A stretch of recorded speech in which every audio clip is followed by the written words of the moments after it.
is Allison Seeley, and I'm here today at Boones Creek Middle School with Ashley Griswal, who is my lead teacher here.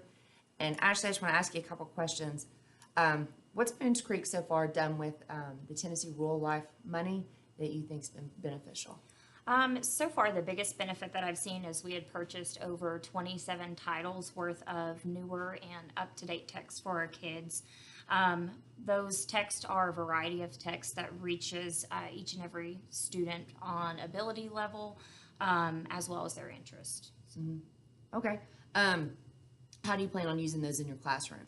I plan on moving forward with literature circles. I think finding texts that the kids can connect with on day-to-day basis and being able to share and it just open up those discussions, I think is going to help them as far as, you know, the social emotional aspect, Right. along with that personalized learning Right. within the literacy content. So besides the books for the lit circles, and you may have mentioned this, what else are you planning on doing with that money? We have about $300 to $400 more that we can use at Barnes and Noble to help even purchase other literature circle text or maybe get some of the newer up-to-date text of high interest and within, again, the ability level of our students onto our classroom shelves, so for our classroom libraries. Oh, so if they're in their classroom libraries, then that'll even give students like more choice over what they're reading. Absolutely. And they'll also give them the chance to buy, or not to buy, but to borrow books that they're on different reading levels. So it's Right. not just high interest, Right. it's also. And it's just exposing them to a variety of texts that they Right. may have, you know, never really seen Right. before other than our school library. Right. So, and in middle school, they don't get to go to the library every day. So sometimes they look to our classroom libraries as that resource. Right. So being able to have that variety for them is Right. definitely what we're looking for. Well, that'll be nice that it's so close that they can just grab something off the shelf, especially if Absolutely. they have a book they don't like, they can trade it out. Right. Could you also explain, you know, maybe a couple ways that I've helped you as your coach try to implement some of these new? Well, of course, we had our book night that, you know, we had put money aside for any kind of reward or tickets from that night that we had given books out to the students. Also, we've had professional development on literature circles.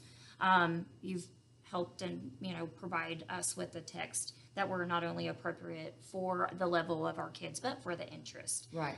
So we needed to find those high interest texts that we knew were on level with the kids and of course was appropriate Right. within that level or within that range. I mean, you've also gave me a bunch of strategies for how I would organize the literature circles within my classroom, everything down from how to organize their notebooks, how to organize my seating to where it was beneficial to every student. So, I mean, just Well, I think it's just meeting nice. with you has been fantastic. Well, I think it's just nice to have another body sometimes to bounce ideas off of. Sometimes I think you just need somebody to Right. go, yes, you're on the right track. Right, You know, this is right. exactly what you need to do. So I think, you know, that's been good for everybody, I think, just to Right. have somebody to work with. Going forward, do you have any concerns or considerations? I just think building maybe some anchor sets that we can use within our school. I think that's a must with every school to know that we have that literature available. Also, just changing the mindset and the culture within our whole school because we are, you know, getting ready to join the elementary and the middle school. Right. So we want to make sure that culture and that mindset's positive, and it's, Right. you know, we're not only talking about personalized learning for the students, but we're also reinforcing that personalized teaching Right. in order to meet the needs of our students and every Right. kid. So That does sound like a good goal in the future going forward is, you know, kind of giving everybody a little more, a broader maybe variety of things they can choose from to teach. right.